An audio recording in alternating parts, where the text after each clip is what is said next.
Have you ever noticed how some people walk through life like they're in a never-ending soap opera?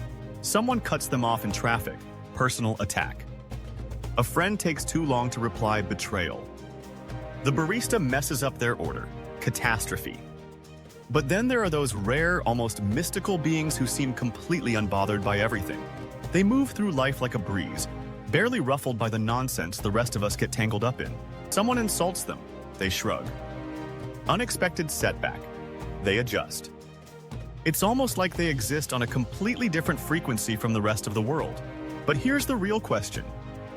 What do they know that the rest of us don't? Because let's be real, most people live like human pinballs, bouncing from reaction to reaction, totally at the mercy of everything around them. If the weather is bad, they're miserable. If someone doesn't text back, their self-worth plummets.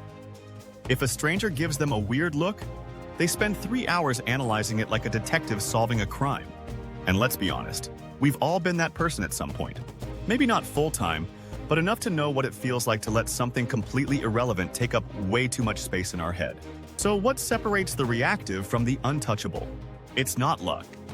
It's not some inborn gift. It's not Zen mastery on a mountaintop. No, it's one simple thing. They've stopped playing a game that was rigged from the start.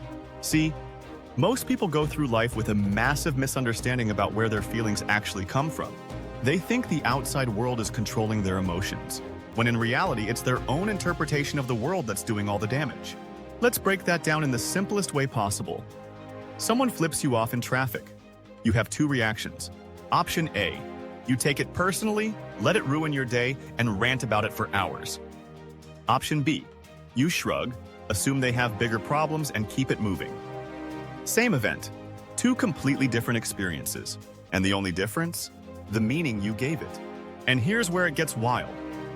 This applies to literally everything in life. That one harsh comment from a stranger only affects you if you give it weight. That rejection only stings if you let it define you. That bad day only ruins your week if you replay it on a loop like a bad Netflix series. The truth is, most of what bothers people isn't actually happening to them. It's happening in their mind. They're stuck in a loop of reacting instead of deciding what deserves their energy. And once you truly see this, like actually get it, not just in theory, but in real time, that's when everything changes. Because suddenly, the world stops being something that happens to you and starts being something you get to experience on your own terms. Now, the real question is, how do you actually flip this switch? Because once you do, life will never hit the same way again. The first step to emotional resilience is realizing that you control your perspective. No event, comment, or setback has power over you unless you give it permission. The next time something triggers you, pause. Ask yourself, is this worth my energy? Will this matter in a week? A month? A year? If the answer is no, let it go. Train yourself to respond, not react. The more you practice this, the more you rewire your mind to stay calm and centered, no matter what happens. Emotional resilience isn't about ignoring reality. It's about choosing how you engage with it. And once you master this, life becomes yours to shape. So, will you take control? Or keep letting everything else decide how you feel? The choice has always been yours. And the next time life throws chaos your way, just remember, you're not a puppet. You're the one holding the strings. Own that power. And watch how everything shifts. ThriveX, where growth begins. Don't miss out.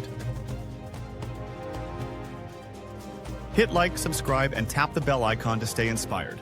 Together, we'll unlock your full potential.